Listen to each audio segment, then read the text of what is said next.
నమస్తే మిత్రులారా, welcome to AV news. నేను మీ కడారి శ్రీనివాస్. ముందుగా నేటి తరం దినపత్రికలో ప్రతిరోజు మనం వార్తా విశ్లేషణ చేసుకుంటున్నాం. అన్ని వాస్తవాలే అంటూ ఎడిటర్ బొమ్మ అమరేందర్ గారు రాసిన బ్యానర్ ఐటమ్ ఒక్కసారి పరిశీలిద్దాం, విశ్లేషించుకునే కార్యక్రమం.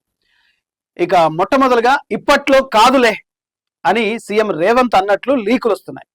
మీడియా చిట్ చాట్ లో ఇదే ప్రధానంగా అంశమని ముచ్చట్లు వినిపిస్తున్నాయి. ఇక ఢిల్లీ పెద్దల అనుగ్రహం కోసం ఈ మధ్య క్యూ కట్టిన నేతలు చాలా మంది ఉన్నట్టుగా మనకు కనిపిస్తుంది. ఇక రేవంత్ రెడ్డి ఏమనుకుంటున్నాడు, తేనె తుట్టను కదిలించను ఇప్పుడు సమయం కాదులే అనుకొని ఆయన మనసులో అనుకుంటున్నట్టుగా ఇక్కడ మనం చూస్తున్నాం. ఇక మంత్రి పదవులపై ఊహాగానాలు ప్రచారాలే కానీ నిర్ణయం లేదు.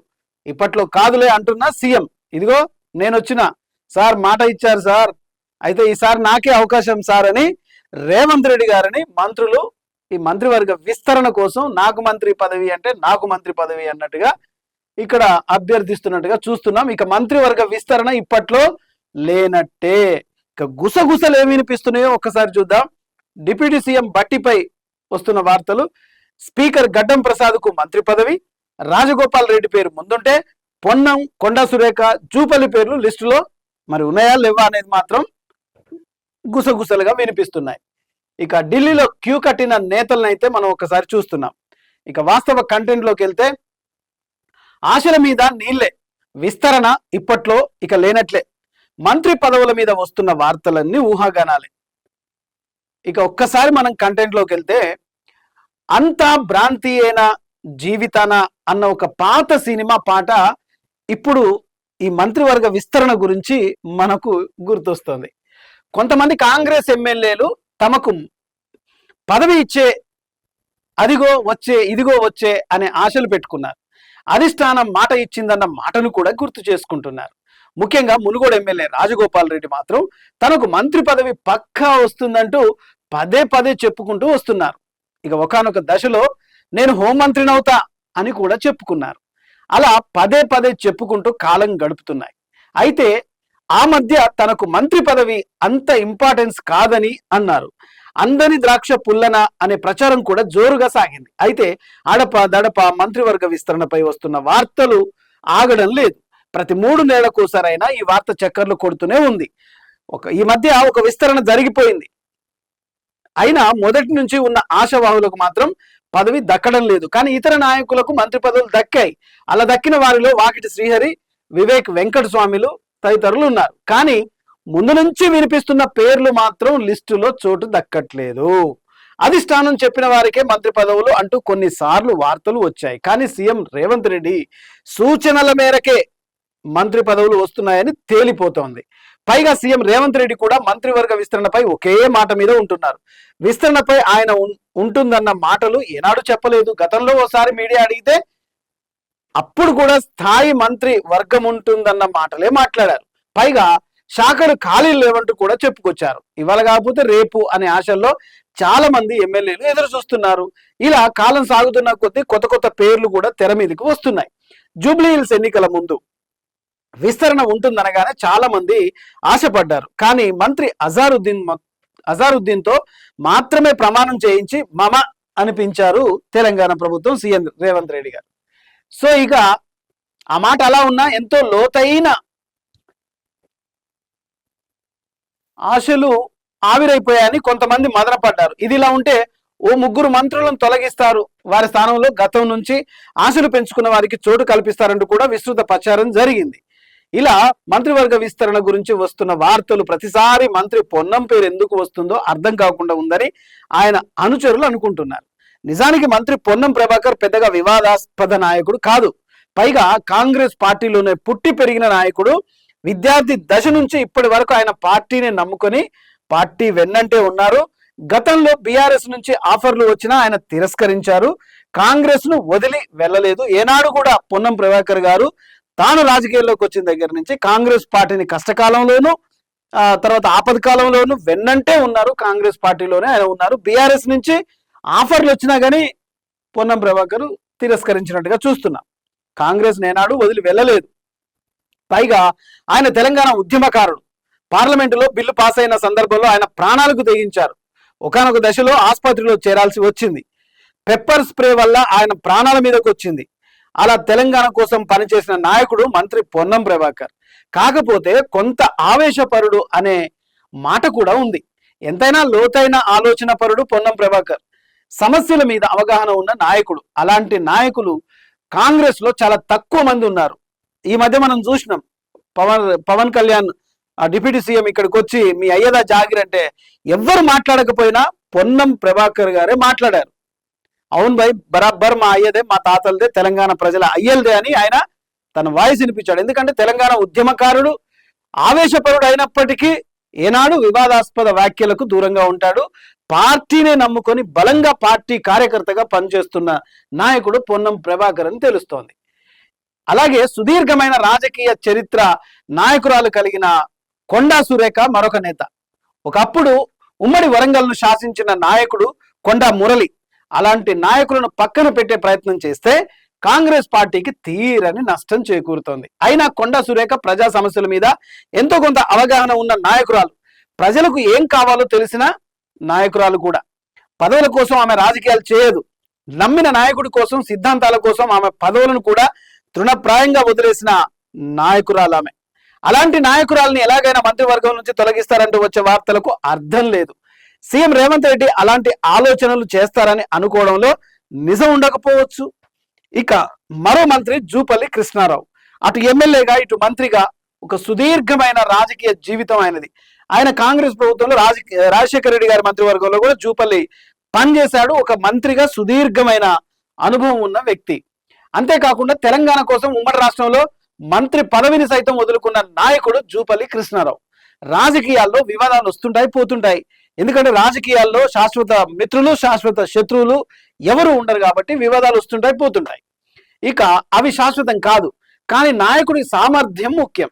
ప్రజల్లో జూపల్లి మీద అభిమానం లేకుంటే అన్నిసార్లు ఒక నాయకుడు విజయం సాధించలేడు. కాంగ్రెస్ లో ఉన్నంత కాలం గెలుస్తూ వచ్చారు ఆయన. బీఆర్ఎస్ లో చేరినా గెలిచారు. కాకపోతే ఒక్కసారి ఓడిపోవడం వల్ల ఆయన నాయకత్వ పటిమలో పదును తగ్గిపోవడంలో అర్థం లేదు. ఓవైపు విస్తరణ అంటూ వస్తున్న వార్తలు, ఈ సమయంలోనే మార్పులు చేర్పులపై వస్తున్న వార్తలు, ఒకంత అసహనం కూడా నాయకుల్లో వ్యక్తమవుతూ వస్తోంది. పైగా జిహెచ్ఎంసీ ఎన్నికలు సమీపిస్తున్న ఈ తరుణంలో పరిషత్ ఎన్నికలు కూడా ముందున్నాయి. ఇప్పుడు మంత్రివర్గ విస్తరణ చేసినా, ఒకవేళ మార్పులు చేర్పులు చేసినా పార్టీ పరిస్థితి అగమ్య గోచరంగా ఉంటుంది. ఎందుకంటే మంత్రి పదవి వచ్చిన వాళ్ళు సంతోషంగా ఉంటారు, రాని వాళ్ళు మాత్రం నిరాశవాదులుగా ఉంటూ పార్టీకి తీరని నష్టాన్ని కూడా చేసే అవకాశం ఉంది. అందుకనే ఈ మధ్యన మైనంపల్లి హనుమంతరావు గారు చాలా ఆవేశంగా ఒక మాట అన్నారు.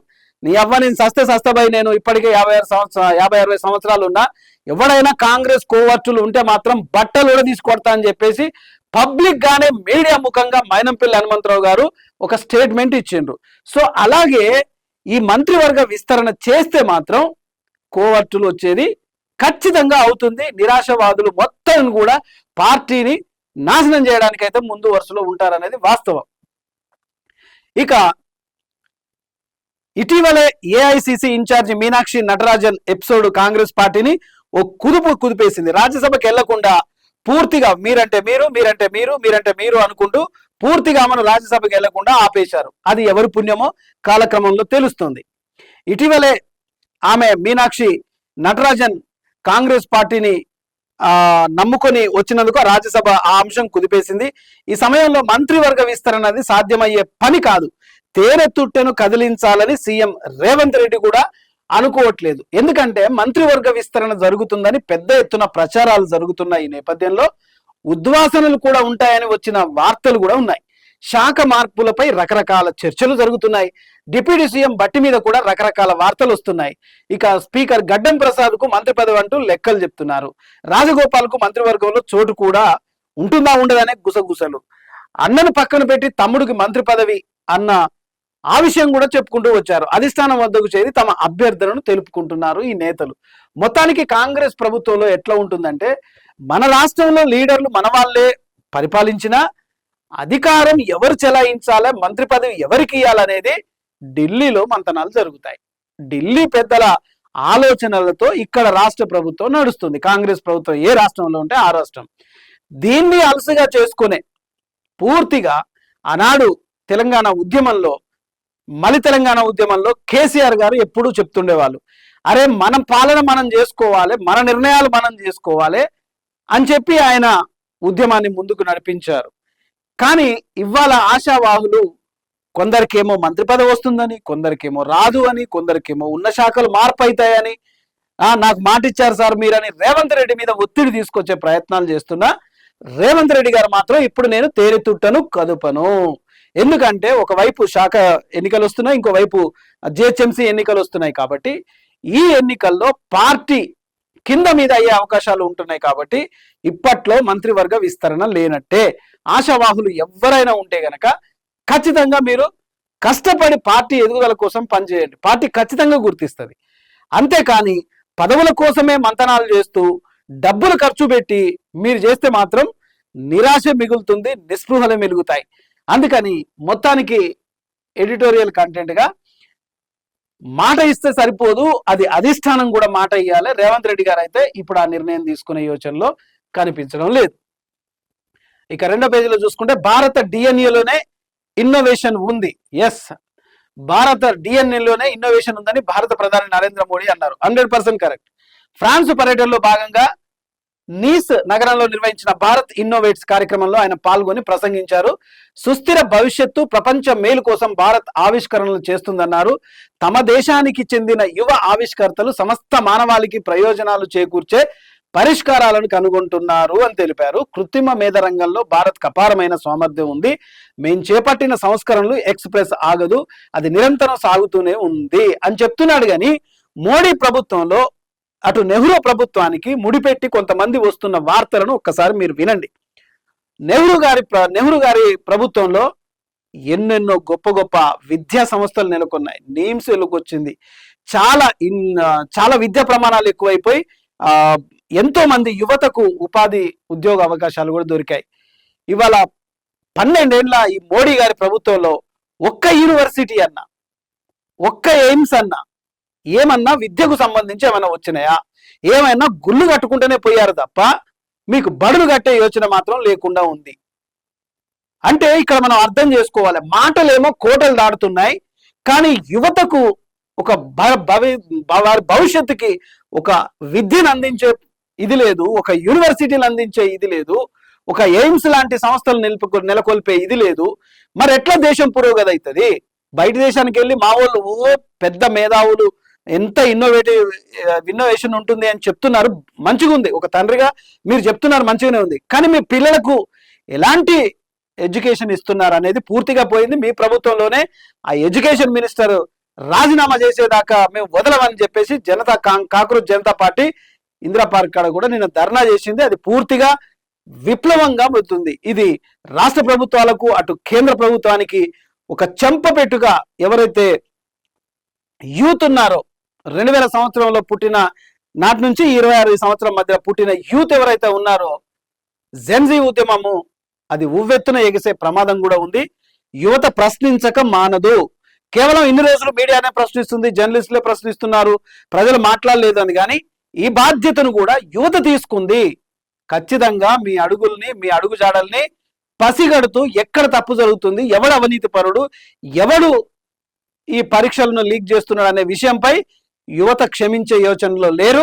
వాళ్లకు మద్దతుగా ప్రొఫెసర్ నాగేశ్వరరావు గారు కూడా నిన్న మాట్లాడడం జరిగింది. అలాగే తులసి చంద్ గారు కూడా మాట్లాడడం జరిగింది. అనేక మేధావులు కూడా మాట్లాడారు. పూర్తిగా ప్రశ్నించే తత్వాన్ని యువత అయితే నేర్చుకుంది. రేపు ప్రధాని పదవికి కూడా ఒక చిల్లుబడే అవకాశం ఉంటుంది. కాబట్టి మాటలు కోటలు దాటుతున్నాయి, కానీ ఆచరణలో మాత్రం శూన్యం. ఇక సంక్షోభం లేదు, దేశం దూసుకుపోతుంది. ఎక్కడ దూసుకుపోతుంది? నిర్మలా సీతారామన్ ఆర్థిక మంత్రి గారు చెప్తున్నారు, ఎక్కడో దూసుకుపోతుందట. రాహుల్ మేము విమర్శలకు వాస్తవాలకు దూరం, పశ్చిమాసియా ఉద్రిక్తల మధ్య భారత్ పురోగతి, మోదీ పాలనలో అభివృద్ధి సంక్షేమం, యూపీఐ ప్రచారానికి మోడల్, పేదరిక నిర్మూలనలో కీలక పురోగతి. పేదరిక నిర్మూలన అంటే నాకు ఒక్కసారి సిగ్గనిపిస్తుంది. ఆఫీస్కి వస్తున్నప్పుడు ఎంతో మంది రోడ్డెమ్మటి చాలా మంది చెత్త ఏరుకొని చెత్తలో తింటున్న సందర్భాలు చూస్తే గుండె కరిగిపోతుంటది. ఏం చేయలేని నిస్సహాయత. 75-80 ఏళ్ల స్వతంత్ర భారతదేశంలో ఇంకా మనుషులు చెత్త కుప్పలో ఏరుకొని తింటున్నారంటే ఎక్కడ అభివృద్ధి చెందింది? ఎవరు అభివృద్ధి అయ్యారు? ఒక్కసారి ఆలోచించండి ప్రజలారా. ఎందుకంటే మాటలకు కోటలు దాటిపోయే ఈ బీజేపీ నేతల మాటలు వింటుంటే ఒక్కొక్కసారి సిగ్గుతో తల ఉంచుకొని చావాలనిపిస్తుంది. చూడండి, భారీ విపత్తు ముంచుకొస్తుందని, రాబోయే కొద్ది వారాల్లో అంతా కుప్పకూలిపోతుందని రాహుల్ గాంధీ అంటే ఆయన దేశంలో ఎలాంటి సంక్షోభం లేదు, ఆర్థిక వ్యవస్థ ఏటికేడు అత్యంత వేగంగా వృద్ధి చెందుతుంది, జీడిపి గణాంకాలు దీనిని సూచిస్తున్నాయి, అంతర్జాతీయ ద్రవ్యనిధి కూడా ఇదే విషయాన్ని పేర్కొంది, అయినప్పటికీ భారత్ సంక్షోభంలో ఉందని ప్రజలు తప్పుడు అభిప్రాయం ఎందుకు తప్పుడు అభిప్రాయం చేస్తారు? ప్రజలు ఎంత బాధపడుతున్నారో ఆ మంత్రి గారికి ఏం తెలుస్తుంది? ఢిల్లీలో ఎక్కడో కూర్చొని వాళ్ళ పదవులు ఇచ్చుకుంటూ ఏసీ గదులలో కూర్చుకుంటే ఆ కళ్ళతో చూస్తే సమాజం మొత్తము ఆర్థికంగా ధనికంగా ఉన్నట్టే కనిపిస్తుంది. ఒక్కసారి మారువేషంలో వచ్చి అన్ని రాష్ట్రాల్లో తిరిగి చూడమని మంత్రులంతా తెలుస్తుంది. ప్రజల జీవన విధానం, ఆర్థిక విధానం, వారి స్థితిగతులు, వాళ్ళ బతుకు ఏ విధంగా ఉందో తెలుస్తుంది. ఎంత చెప్పుకున్నా ఆవేశం తప్ప ఏమీ ఉండదు. ఇక మరొక వార్తను చూసుకుంటే, వర్షం వస్తే అధికారులంతా రోడ్లపైన ఉండాల్సిందే, అవసరమైతే నేను వస్తా. ఎస్, ఒక సీఎం పిఎం అని ఏమి లేదు, మంత్రులు ఏమి లేదు. వర్షం వచ్చి ప్రజలు ఇబ్బంది పడితే మాత్రం ఖచ్చితంగా నేతలే ముందుకు వచ్చి సేవ చేయాలి. జిహెచ్ఎంసీ అధికారులతో పాటు, జిహెచ్ఎంసీ సైనికులతో పాటు ఖచ్చితంగా లీడర్లు అనే వాళ్ళు ఎవరైనా, వార్డు మెంబర్ నుంచి కౌన్సిలర్ నుంచి మంత్రి వరకు ఖచ్చితంగా అందరూ ఎక్కడ నియోజకవర్గాల్లో అక్కడ పని చేయాలి. వర్షాలపై అధికారులకు సీఎం గట్టిగా వార్నింగ్ ఇచ్చిండు. వర్షం వస్తే అందరూ రోడ్లపైన ఉండాలన్నాడు. అవసరమైతే నేను ఫీల్డ్ లోకి వస్తా అంటూ రేవంత్ రెడ్డి గట్టిగా వార్నింగ్ అయితే ఇచ్చినట్టు చూస్తున్నాం. నీటి నిల్వలు, ట్రాఫిక్ పై కఠిన చర్యలు, శాఖల మధ్య సమన్వయం తప్పనిసరిగా ఉండాలి. నిర్లక్ష్య అధికారులపై కఠిన చర్యలు తీసుకుంటా, విద్యుత్, ట్రాఫిక్ శాఖలు అప్రమత్తంగా ఉండాలి, బ్లాక్ స్పాట్లపై ప్రత్యేక దృష్టి పెట్టాలి అని చెప్పి సీఎం రేవంత్ రెడ్డి గట్టిగా ఆదేశించారు. జూన్ 1 నిర్వహించిన సమీక్షలో వర్షాలపై ముందస్తు సూచనలు చేశాను. 9న వర్షం వచ్చినప్పుడు అధికారులు సరిగ్గా పనిచేయలేదు. హైదరాబాద్ మున్సిపల్ పోలీస్ సిబ్బంది మధ్య సమన్వయం లేనేలేదు. నీరు నిలిచే ప్రాంతాలు, బ్లాక్ స్పాట్ల డేటా ఆధారంగా పనిచేయాలి. విద్యుత్ శాఖలో పూర్తిగా సన్నిధం కావాలి. ఫీల్డ్ లో ఉండని అధికారులపై కఠిన చర్యలు తీసుకోవాలి. వర్షం వస్తే ఉన్నతాధికారుల నుంచి కింది స్థాయి వరకు ఆ సిబ్బంది మొత్తం రోడ్లపైన ఉండాల్సిందే. అవసరమైతే నేను సీఎంగా అయినా సరే నేను కూడా వర్షంలో వస్తా, వర్షం నీళ్ళలో తడిచి ట్రాఫిక్ జామ్ ఏర్పడితే ఖచ్చితంగా నేను కూడా పనిచేస్తా అని చెప్పి ట్రాఫిక్ విభాగం తక్షణమే ఖాళీలు భర్తీ చేయాలని ఉద్యోగులను మాత్రం నియమించే అవకాశానికి అయితే, ఒకవైపు జెన్సీ ఉద్యమం మొదలవుతుంటే ట్రాఫిక్ లో కొంతమంది ఖాళీ ఉన్నాయట, ఆ ట్రాఫిక్ లో అవకాశాలు పడే అవకాశం అయితే ఉంది. So good, very good. ఇక మరొక వార్త చూసుకుంటే, ఉద్యమ స్ఫూర్తితో బీసీ ఉద్యమాన్ని ముందుకు తీసుకెళ్లాలి. రైట్. హైదరాబాద్ లో బాగులింగంపల్లిలో గల సుందర విజ్ఞాన కేంద్రంలో ఆదివారం బీసీ ఇంటలెక్చువల్ ఫోరం విస్తృత స్థాయి సమావేశం ఘనంగా జరిగింది. రాష్ట్రంలో అన్ని జిల్లాల ప్రజాప్రతినిధులు పెద్ద సంఖ్యలో సమావేశానికి హాజరయ్యారు. బీసీ ఇంటలెక్చువల్ ఫోరం వ్యవస్థాపక అధ్యక్షులు చిరంజీవులు ఆయన మాట్లాడారట. ఒక్కసారి మనం అది కూడా చూద్దాం. ఇక మీనాక్షి సీఎం రేవంత్ వెన్నుపోటు పొడిచారు అంటూ కేటీఆర్ ఘన వ్యాఖ్యలు చేస్తున్నాడు. ఇంకా మరొక వార్త చూసుకుంటే, హైడ్రా లాంటి అరాచక చర్యలపై పోరాడుతున్నామంటూ ఈయన చెప్తున్నాడు. కేసీఆర్ రావాలని ప్రజలు కోరుకుంటున్నట్టుగా హన్మకొండలో హరీష్ పర్యటన చేసి విద్యార్థులకు చేయుత, హైడ్రాపై హరీష్ ఫైర్ అయినట్టుగా చూస్తున్నాం. సో 2.5 సంవత్సరాలుగా తెలంగాణ ప్రభుత్వం చేస్తున్న దుర్మార్గాలు, అరాచకాలపై పోరాటం చేస్తున్నామని ఈయన ఒక ఘాటు విమర్శలు అయితే చేస్తున్నాడు. కేటీఆర్ ఏమో వెన్నుపోటు పొడిచింది కాంగ్రెస్ వాళ్ళే సీఎం రేవంత్ రెడ్డి అని చెప్పి ఆయన మాట్లాడుతున్నాడు. ఇక మరొక వార్తను చూసుకుంటే, ఖరీఫ్ సన్నద్ధతపై ముఖ్యమంత్రి నిర్వహించిన సమీక్ష సమావేశం ప్రభుత్వం తీసుకుంటున్న చర్యలను వివరించారు మంత్రి తుమ్మల. తక్కువ నీటితో సాగయ్యే కందులు, పెసలు, మినుములు వంటి పంటలు ప్రోత్సహిస్తున్నాం అంటున్నారు. అవి వెవ్వాలే, తక్కువ నీటితో ఖర్చు అయ్యే పంటలను కూడా వేయాలని మంత్రి చెప్తున్నాడు. ఎల్నినో పరిస్థితులను దృష్టిలో ఉంచుకొని పంటల ప్రణాళికను ప్రజలు సిద్ధం చేసుకోవాలి. వాతావరణ సమాచారం నేరుగా రైతులకు చేరవేసే వాతావరణ సలహా కార్యక్రమం కూడా విజయవంతం అవుతుంది అని చెప్తున్నారు. అలాగే తెలంగాణలో ఈ నెల 18 నుంచి 20 మధ్య భారీ వర్షాలు అయితే వస్తున్నట్టుగా ఉంది. ఎందుకంటే నైరుతి ఋతుపవనాలు నెమ్మదిగా కదులుతున్నాయట. 4-5 రోజుల్లో రాష్ట్రం అంతా విస్తరించే అవకాశం ఉంది. ఇవాళ, రేపు, ఎల్లుండి కొన్ని జిల్లాల్లో మోస్తారు వర్షాలు 30 నుంచి 40 కిలోమీటర్ల వేగంతో ఈదురుగాలులు వచ్చే అవకాశం కూడా కనిపిస్తోంది. ఇక మెట్రో 2వ దశకు కేంద్రం ఆమోదు, కేంద్ర మంత్రి కిషన్ రెడ్డి. సో మెట్రో 2వ దశకు ఆమోదం తెలిపిందని, 50% నిధులు ఇవ్వడానికి సిద్ధంగా ఉన్న సీఎం రేవంత్ రెడ్డి భాజపా ఎంపీలు రాజీనామా చేయాలనడం విడ్డూరంగా ఉందని కిషన్ రెడ్డి ఘాటు విమర్శలు అయితే చేస్తున్నాడు. మరొక వార్త, కేంద్రం ఇచ్చిన నిధులపై సీఎం రేవంత్ రెడ్డి చర్చకు రావాలంటూ రామచంద్రరావు ఒక డిమాండ్ అయితే చేస్తున్నాడు. కేంద్రం ఇచ్చిన నిధులపై సీఎం రేవంత్ రెడ్డి చర్చకు రావాలని రామచంద్రరావు 10 ఏళ్ల బీఆర్ఎస్ పాలనలో ఒక్క కుటుంబమే బాగుపడింది. ఇక అంబర్పేటలో ఆయన భాజపా కార్యకర్తల సమావేశం నిర్వహించి జిహెచ్ఎంసీ 3 కార్పొరేషన్లు అయింది. 3 కార్పొరేషన్లో భాజపా గెలిస్తే అభివృద్ధి జరుగుతుంది, భాజపా వస్తే అభివృద్ధి జరుగుతుంది, భాజపా వస్తే ఇదైతుంది. అది ఎన్నిసార్లు ఈ ప్రజలకు ఇది పెడతారు. గుళ్ళు కట్టియడం నెహ్రూ ప్రభుత్వంలో ఒకసారి నెహ్రూ గారి దగ్గరికి కొంతమంది వచ్చేసి మేము గుడి కట్టియాలన్నారట. అప్పుడు నెహ్రూ గారు ఏమన్నారు తెలుసా? గుడి కట్టించే బాధ్యత ప్రభుత్వం తీసుకోదు. ఏ ప్రభుత్వం అయినా, అది కాంగ్రెస్ అయినా, కమ్యూనిస్ట్ అయినా, బీజేపీ అయినా, ఇంకేదో XYZ ఏ పార్టీ అయినా, ప్రభుత్వాలు గుడి కట్టే పనిని తీసుకోవద్దు. ఏం కట్టియాలి? బడులు కట్టియాలి, యూనివర్సిటీలు కట్టియాలి, ఎంసీ కట్టియాలి, విద్యాలయాలు కట్టియాలి, ఆసుపత్రులు కట్టియాలి. మరి గుడులు ఎవరు కట్టియాలి? ఎవరైతే గుడుల మీద జీవనం కొనసాగిస్తారో, ఎవరైతే గుడులకు వచ్చి పూజలు చేసుకుంటారో వాళ్ళు చందాలు వేసుకొని కట్టుకోండి. ప్రభుత్వం ఎందుకు కట్టియాలి అని చెప్పి ఆనాడు నేనన్నమాట కాదు, నెహ్రూ ప్రధానమంత్రిగా ఉన్నప్పుడు ఆయన అన్న మాటను మీకు ఒకసారి గుర్తు చేస్తున్నాను. ఆయన ఆ రోజు 12 ఏళ్ళు ప్రభుత్వం ప్రవర్తిస్తే ఈనాటికి ఆర్థికంగా మనం ఒక క్రమ పద్ధతిగా ఉంటున్నాం తప్ప ఏ నాయకుడు దేశాన్ని ఉద్ధరించలేదు, దేశం ఆర్థిక పరిస్థితిని మెరుగుపరచలేదు. ఇక 12 ఏళ్ల బీజేపీ ప్రభుత్వంలో పూర్తిగా ఆర్థిక వ్యవస్థ కుదేలైపోయింది. ఈ దెబ్బ ఇంకో 10 ఏళ్ల పాటు ప్రజలు నరకం అనుభవించాల్సిందే. ఇక 3వ పేజీలో మనం ఒకసారి చూసుకుంటే, ఖరీఫ్ సన్నద్ధపై ముఖ్యమంత్రి నిర్వహించిన సమీక్ష సమావేశంలో ప్రభుత్వం తీసుకుంటున్న చర్యల గురించి ఆయన మాట్లాడారు. ఇక తెలంగాణ ఉద్యమ స్ఫూర్తితో బీసీ ఉద్యమాన్ని ముందుకు తీసుకెళ్లాలి. రైట్, బీసీ ఉద్యమం, ఇది బీసీ ఉద్యమం రూపాంతరం చెందుతూ ఒకప్పుడు విద్యా ఉపాధి కోసం ఏర్పాటైన బీసీ ఉద్యమం రాను 70-80 దశకం నుంచి కూడా ఇది పూర్తిగా ఒక రాజకీయ రంగును పులుముకొని రాజ్యాధికారం కావాలని చెప్పేసి బీసీ ఉద్యమం నడుస్తుంది. ఇక బీసీ ఉద్యమంలో అనేక సంఘాలు ఉన్నాయి, అనేక మంది నాయకులు ఉన్నారు. అసలు బీసీ రాజ్యాధికారానికి బీసీ సంఘాలు అవసరమా, లేకపోతే బీసీ సమాజం మొత్తం ఏక నిర్ణయంతో ఏకకంఠంతో ముందుకు రావాలా అన్నది ఒకసారి బీసీ ప్రజలు ఆలోచించాలి.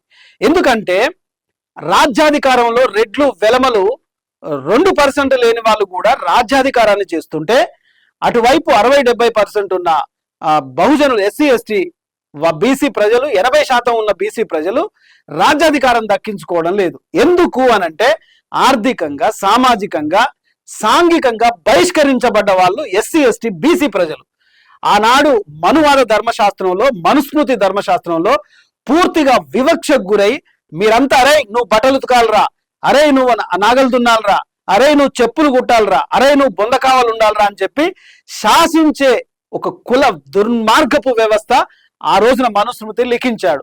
అక్కడి నుంచి వెనుకబాటుతనాన్ని అలవాటు చేసుకున్న SC ST BC ఈ 3 కులాలు మాత్రం సంఘాలుగా ఏర్పడి విచ్ఛిన్నమైపోతున్నాయి. కానీ ఒక వ్యవస్థగా ఏర్పడి ఏక నిర్ణయంతో ఏకకంఠంతో ఉద్యమాన్ని చేస్తే ఖచ్చితంగా మరో తెలంగాణ ఉద్యమంగా మారుతుంది.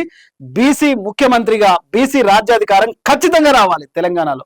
దానికి ఖచ్చితంగా బీసీ సంఘాలు ఎన్ని ఉన్నా సరే సంఘాలన్నీ పక్కన పెట్టి ఏక నిర్ణయంతో ఒకే ఒక ఉద్యమాన్ని ముందుకు తీసుకురావాలి ఆ అవకాశం ఉంది. ఎందుకంటే ఎంతమంది ఎవరెవరు వచ్చినా బీసీ రాజ్యాధికారం కావాలంటే బీసీలు ఏకతాటిపై నిలవాలి. That's all. ఇక మీనాక్షికి సీఎం రేవంత్ రెడ్డి వెన్నుపోటు పొడిచారని కేటీఆర్ కామెంట్ చేశాడు. తృణమూల్ పార్టీలో కొనసాగుతున్న సంక్షోభం, senior MP Sandeep Bandyopadhyay shock, TMC తిరుగుబాటు, ఎంపీల గ్రూపులో చేరిక, యూటర్న్ తీసుకుని మరో ఎంపీ కళ్యాణ్ బెనర్జీ, అభిషేక్ బెనర్జీ తన కొడుకు లాంటి వాడంటూ కితాబు. సో సెంట్రల్ ఇష్యూస్ అవి ఆ సంక్షోభం ఏర్పడినట్టుగా మనం చూస్తున్నాం. మెట్రో దశకు కేంద్రం ఆమోదం తెలిపినట్టుగా భాజపా మంత్రి చెప్తున్నాడు. ఎందుకంటే 2.5 ఏళ్లు గడిచినా వాటిని అమలు చేయడంలో కాంగ్రెస్ ప్రభుత్వం విఫలమైందని అంబర్పేట చేనేంబర్ చేరొస్తా మహారాణా ప్రతాప్ జంక్షన్ హాల్లో జరిగిన భాజపా అంబర్పేట అసెంబ్లీ నియోజకవర్గ విస్తృత స్థాయిలో ఆయన మాట్లాడారు. సో మొత్తానికైతే బీజేపీ ఏం అడ్డు లేదు మెట్రో 2వ దశకు అని చెప్పేసి చెప్తున్నారు. రైట్, మరొక వార్త చూసుకుంటే ప్రైవేట్ నర్సింగ్ హోమ్ లో లింగ నిర్ధారణ డెకాయ్ ఆపరేషన్ లో గుర్తించిన పోలీసులు. ఈ లింగ నిర్ధారణ అనేది ఒక దుర్మార్గమైన వ్యవస్థ. టెక్నాలజీ వైద్య రంగంలో దూసుకుపోతుంటే దాన్ని చెడు విధంగా ఆలోచించుకొని చాలా మంది కడుపులో అమ్మాయి ఉందా అబ్బాయి ఉందా, అమ్మాయి ఉంటే తీసేద్దాం అబ్బాయి ఉంటే పెట్టుకుందాం. ఏం చేస్తాడు అబ్బాయి? పెద్ద అయినాక నోట్లో పెడతాడు. అదే కదా, అమ్మాయి అయినా అబ్బాయి అయినా మనకు ఇద్దరు ప్రాణమే, ఇద్దరిని ఒక విధంగా చూసుకోవాలి. ఈ లింగ నిర్ధారణ వచ్చిన తర్వాత చాలా వరకు డబ్బు కాశపడి కొంతమంది వైద్యులు ఈ లింగ నిర్ధారణ పరీక్షను దొంగసాటుగా నిర్వహిస్తున్నారు. అదే ఒక్కసారి మనం ఇక్కడ చూద్దాం. వనస్థలిపురంలో లింగ నిర్ధారణ పరీక్షల ముఠా గుట్టురట్టును పోలీసులు గుట్టురట్టు చేశారు. హయగ్రీవ ఆసుపత్రిలో పాటు పోలీసులు నిర్వహించిన డెకా ఆపరేషన్ లో ఈ విషయం బయటపడింది. తొలుత మఫ్టీలో ఉన్న ఒక మహిళా కానిస్టేబుల్ ఆసుపత్రికి పంపించారు. లింగ నిర్ధారణ పరీక్షల గురించి ఆరా తీయగా చేస్తామని ఆసుపత్రి డైరెక్టర్ రిసెప్షనిస్ట్ హామీ ఇచ్చారు. ఇక అక్కడి నుంచి ఆమెను తుక్కుగూడ ల్యాబ్ టెక్నీషియన్ వద్దకు రిఫర్ చేశారు. మహిళా కానిస్టేబుల్ తో పాటు తుక్కుగూడలోని శ్రీ సాయి ధనుష్ క్లినిక్ ల్యాబ్ కు చేరుకున్నారు పోలీసులు. అక్కడ లింగ నిర్ధారణ పరీక్షలు చేస్తున్న వ్యక్తిని అదుపులోకి తీసుకొని మంచిగా కోటింగ్ ఇస్తారు. ఇకనైనా సరే ఆసుపత్రులలో ఎవరైతే ఉంటారో ఇట్లాంటి లింగ నిర్ధారణ పాడు పని, దరిద్ర పని మీరు చేయకండి. మీరు ఓ తల్లికి పుట్టిన వాళ్ళే, అది ఆడైనా మొగైనా ఇద్దరూ సమానమే, గుర్తుంచుకోండి. రైట్, మరొక వార్తను చూసుకుంటే జీకేలో ప్రవేశాలకు ఎంపిక తాత్కాలిక జాబితా విడుదల చేసిన లోకేష్. ఆంధ్రప్రదేశ్ న్యూస్ ఇది.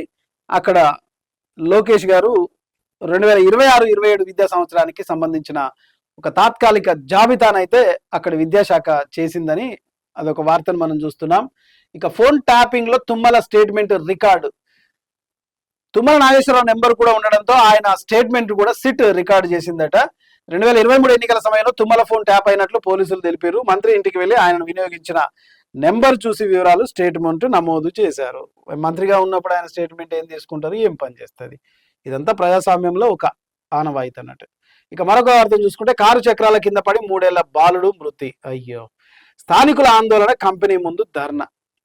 నగరంలో మైలార్దేవిపల్లి పోలీస్ స్టేషన్ పరిధిలో ఈ విషాదన సంఘటన చోటు చేసుకుంది. ఓ ప్రైవేట్ కంపెనీకి చెందిన కారు కిందే బాలుడు శవమై పడిపోయాడు. తీవ్ర గాయాలతో అక్కడికక్కడికే మృతి చెందాడు. తమకు న్యాయం చేయాలంటూ కంపెనీ ఎదుట బైఠాయించారు. అసలు ఎట్లా చచ్చిపోయారు ఏందనేది కూడా వివరంగా లేదు. సో చిన్నపిల్లల్ని ఇంట్లో పట్టుకోవాలి కానీ ఇట్లా రోడ్డు మీద ఎందుకు వేస్తారు? అనవసరంగా ఒక 3 ఏళ్ల బాలుడు తన జీవితం శాశ్వత నిద్రలోకి వెళ్ళిపోయారు కదా. రైట్, ప్రతికూల వాతావరణం శంషాబాద్ విమానాల దారి మళ్లింపు. సో శంషాబాద్ విమానాల్లో ప్రతికూలత ఉందట, అందుకే విమానాలు కూడా నడవడం లేదు. ఇక పాస్పోర్ట్ సేవలో తెలంగాణ పోలీసులు బేష్. 19 ఢిల్లీలో జయశంకర్ చేతుల మీదుగా అవార్డు. పాస్పోర్ట్ సేవల్లో తెలంగాణ పోలీసులకు జాతీయ స్థాయి గుర్తింపు లభించింది. దేశంలోనే ఉత్తమ పోలీసు ధృవీకరణ సేవలకు గాను ఇన్స్టిట్యూట్ పెర్ఫార్మెన్స్ అవార్డు కూడా లభించింది. 25-26 సంవత్సరానికి పాస్పోర్ట్ వెరిఫికేషన్ లో అత్యుత్తమ పనితీరు గాను తెలంగాణ పోలీసులకు ఒక అవకాశం దొరికిందన్నట్టుగా చూస్తున్నారు. ఇక తదుపరి ఆర్మీ చీఫ్ జనరల్ ధీరసేద్ కేంద్ర ప్రభుత్వం ఉత్తర్వులు జారీ చేసింది.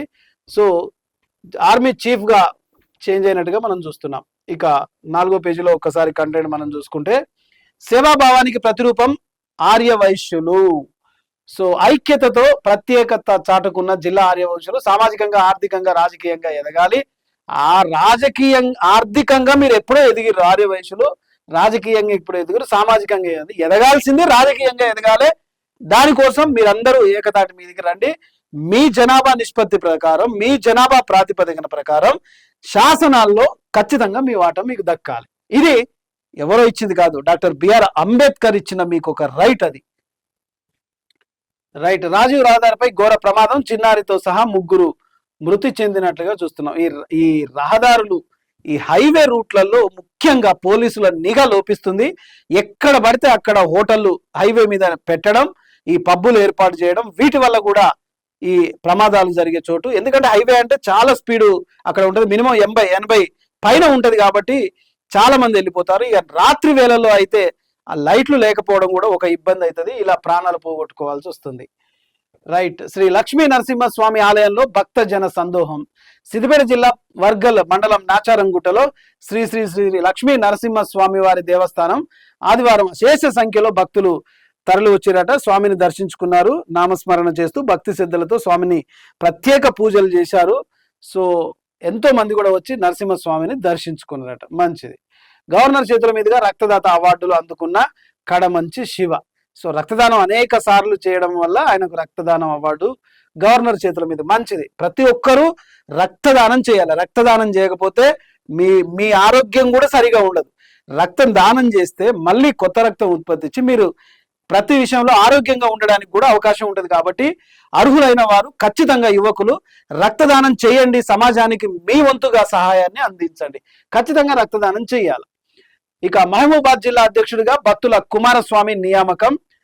మాజీ జిల్లా అధ్యక్షుడు ఉడుగుల ఐలయ్యకు రాష్ట్ర కమిటీలో కీలక బాధ్యతలు. మహబూబాబాద్ జిల్లా ముఖ్య కార్యకర్తల సమావేశంలో కీలక నిర్ణయాలు తీసుకున్నారు. ఇది ఈ కవితమ్మ గారి పార్టీకి సంబంధించిన వార్త. ఇది వర్కింగ్ ప్రెసిడెంట్ గా మాధం రజనీ కుమార్ యాదవ్ ను, పార్టీ మహిళా అధ్యక్షురాలుగా పటేల్ వనజక్కను ముఖ్య అతిథులుగా హాజరయ్యారట. అందరినీ నియమించుకున్నారు. ఇక అమెరికా ఆజ్ఞలను మోదీ పాటిస్తున్నారంటూ రాహుల్ ఆరోపణ. సో అమెరికా దాడుల్లో భారతీయ నావికులు మరణించడంపై కాంగ్రెస్ అగ్రనాయకుడు రాహుల్ గాంధీ ఆగ్రహం వ్యక్తం చేశాడు. ఈ దాడులపై ప్రధాని మోడీ మౌనం చూస్తున్నాడు, అగ్రరాజ్య ఆంక్షలకు ఆయన తలొగ్గిపోయారంటూ ఎక్స్ వేదికగా ఆయన విమర్శించారు. ఒమన్ తీరంలో భారతీయులున్న నౌకలపై అమెరికా దాడులు చేయడంతో 3 దేశీయ నాయకులు మరణించిన సంగతి తెలిసిందే. బీజేపీ ఎప్పుడన్నా ఓట్లకు వస్తే దేశభక్తి అని చెప్పేసి బంగ్లాదేశ్, అమెరికా, ఇండియా, లేకపోతే పాకిస్తాన్, ఇండియా అని చెప్పేసి ఒక దేశభక్తిని చూపిస్తుంది. మరి ఇక్కడ చనిపోతే దానికి ఎవరు బాధ్యత వహించాలి? ప్రభుత్వమే కదా. మరి ప్రభుత్వ నిర్లక్ష్యం వల్లనే కదా ఒక 3 నావికులు భారతదేశం నుంచి చనిపోయింది. ఒకసారి ఆలోచించాలి. అంటే బీజేపీ ప్రభుత్వం చెప్పేది ఒకటి, చేసేది ఒకటి. ఇక చివరగా మనం చూసుకుంటే మున్సిపల్ కార్మికుల సమస్యలను పరిష్కరించాలి. ఖచ్చితంగా మున్సిపల్ కార్మికులు, వాళ్ళు సైనికులు, వాళ్ళు లేకపోతే జీవన ప్రక్రియ కూడా, మానవ జీవన విధానం కూడా పూర్తిగా స్తంభించిపోతుంది. వాళ్లకు రావాల్సిన హక్కులు, వారి సమస్యలు పరిష్కరించాలి. Telangana municipal workers and employees union ఆధ్వర్యంలో ఆదివారం సమావేశం చేసుకున్నారు. ప్రధాన కార్యదర్శి గుర్రం అశోక్ అతిథిగా పాల్గొని ఆయన మాట్లాడుతూ, మున్సిపల్ కార్మికుల సమస్యలు పరిష్కార రూపంలో రాష్ట్ర ప్రభుత్వం విఫలమైంది. కార్మికులకు 26,000 కనీస వేతనం, ఉద్యోగాల పర్మనెన్స్, వారసులకు ఉద్యోగాలు ఇవ్వాలని డిమాండ్ చేశారు. డిమాండ్ సాధన కోసం 18, 19 తేదీల్లో దీక్షలు, 22న కలెక్టరేట్ ముట్టడి, 29, 30 తేదీల్లో ఎమ్మెల్యేల, మంత్రుల కార్యాలయాల ఎదుట నిర్వహిస్తున్నట్టు చెప్పారు. బరాబర్ చేయండి. ఎమ్మెల్యేల ఇంటి కాదు, మంత్రుల ఇంటి చేయండి. సెక్రటేరియట్ ను కూడా మీరు మీ హక్కును, మీ రైట్స్ ను మీరు చేసుకుని శాంతియుతంగా చేయాలి. అసాంఘిక కార్యక్రమాలకు పాల్పడొద్దు. శాంతియుత ధర్నా చేస్తూ మీ హక్కుల పరిరక్షణ చేసుకోవాలి. ఎందుకంటే వాళ్ళకు ఏవో కోరికలు ఉన్నాయి, అవి ప్రభుత్వం ఆలోచించాలి. బీఆర్ఎస్ హయాంలోనే వేములవాడ అభివృద్ధి, కాంగ్రెస్ ప్రజలను తప్పుదోవ పట్టిస్తుంది. 10 ఏళ్ళు వేములవాడ చేసేసి వేములవాడను అభ్యర్థి చేశారు. ఇక మిగతా మరి రాష్ట్రంలో అనేక జిల్లాలు వెనుకబడి ఉన్నాయి కదా, వాటి గురించి. 2 చేతులు కలిస్తేనే అభివృద్ధి సాధ్యం. బండి సంజయ్. ఎవరెవరి చేతులు కలవాలి? కేంద్ర రాష్ట్ర ప్రభుత్వాలు కలవాలన్నా? వేములవాడ నియోజకవర్గంలో బొల్లారం గ్రామంలో వేములవాడ సిరికొండ రహదారి విస్తరణకు ఆదివారం కేంద్ర హోంశాఖ మంత్రి, సహాయ మంత్రి బండి సంజయ్ కుమార్ ప్రభుత్వ పాది శ్రీనివాస్ తో వచ్చారు. గత 7 ఏళ్లలో కరీంనగర్ పార్లమెంట్ నియోజకవర్గానికి 22,000 కోట్ల నిధులు వచ్చాయని, అందులో 10,000 కోట్లకు పైగా రోడ్ల నిర్మాణానికే ఖర్చు చేశామని బండి తెలిపారు. కేంద్ర రహదారి మౌలిక సదుపాయాల నిధి CRIF కింద 23 కోట్లతో చేపడుతున్న వేములవాడ సిరికొండ రహదారణ. ఈ రహదారుల విస్తరణలో బీజేపీ ప్రభుత్వం మాత్రం ఇదొక మంచి పని చేసింది. తెలంగాణ జిల్లాలో రాష్ట్రం మొత్తం రహదారుల విస్తరణ బాగా చేసింది. ఇక Karimnagar ముగిసిలో kernel Santosh Babu memorial chess tournament selection విజేతలకు బహుమతులు ప్రదానం చేసిన deputy mayor Sunil Rao. Right. స్నేహానికి నిలువెత్తు నిదర్శనం, మిత్రుడి కుటుంబానికి ₹1,00,000 చేయుత. నిజంగా ఇది వార్త అంటే ఇలా ఉండాలి. కరీంనగర్ జిల్లా జమ్మికుంట పట్టణంలో బాల్యమిత్రుడి మరణంతో విషాదంలో మునిగిపోయిన స్నేహితులు తమ ఆత్మీయులను చాటుతూ మృతుడి కుటుంబానికి అండగా నిలిచారు. ఇటీవల గుండెపోటుతో వడదెబ్బతో కారణంగా మృతి చెందిన గుండా సురేందర్ కుటుంబానికి జమ్మికుంట జెడ్పీ ఉన్నత పాఠశాల 83-24 చదువుకున్న 10వ తరగతి బ్యాచ్ ₹1,00,000 ఆర్థిక సహాయం అందజేశారు. మేము కూడా మా 92-93 బ్యాచ్ లో మా క్లాస్మేట్స్ చనిపోతే కూడా, మా క్లాస్మేట్స్ అంతా కూడా, మాతో చదువుకున్న వాళ్ళంతా కూడా ఆ కుటుంబానికి కొంత ఆర్థిక సహాయం చేశాం. మేమందరం వేసుకొని ప్రతి ఒక్కరు చదువుకున్న వాళ్ళు తమ మిత్రుల కోసం ఎంతో కొంత సాక్రిఫైస్ చేయాలి.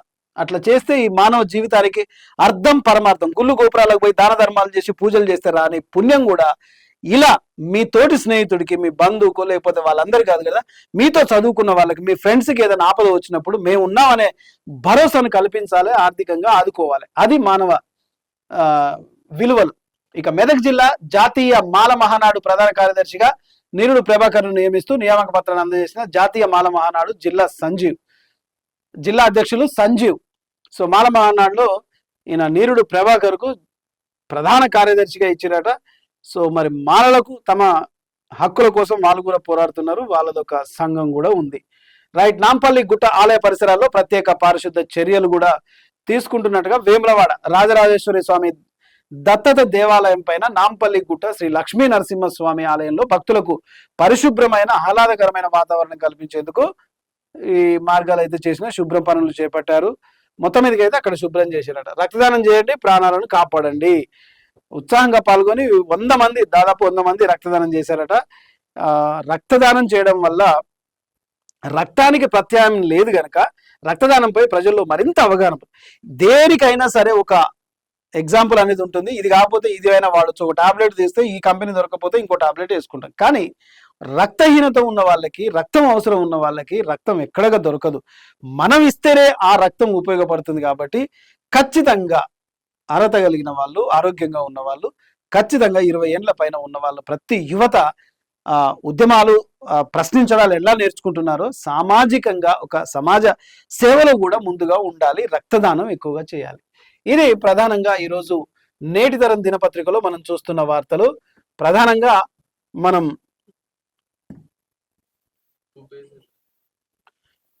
మనం చూస్తున్నాం మొదటి పేజీలో. సో ఆశల మీద నీళ్ళే ఇప్పట్లో విస్తరణ లేనట్టే అన్న బ్యానర్ ఐటమ్ బొమ్మ అమరేందర్ గారు సంధించిన, చీఫ్ ఎడిటర్ గా సంధించిన వార్త ఇప్పుడు వాస్తవ కోణాన్ని చూపిస్తోంది. ఇది ఇవాల్టి ప్రత్యేక విశ్లేషణ కార్యక్రమం. తిరిగి రేపటి కార్యక్రమంలో మళ్ళీ కలుద్దాం. చూస్తూనే ఉండండి AV news. Signing off Kadari Srinivas. Thank you very much. Thank you.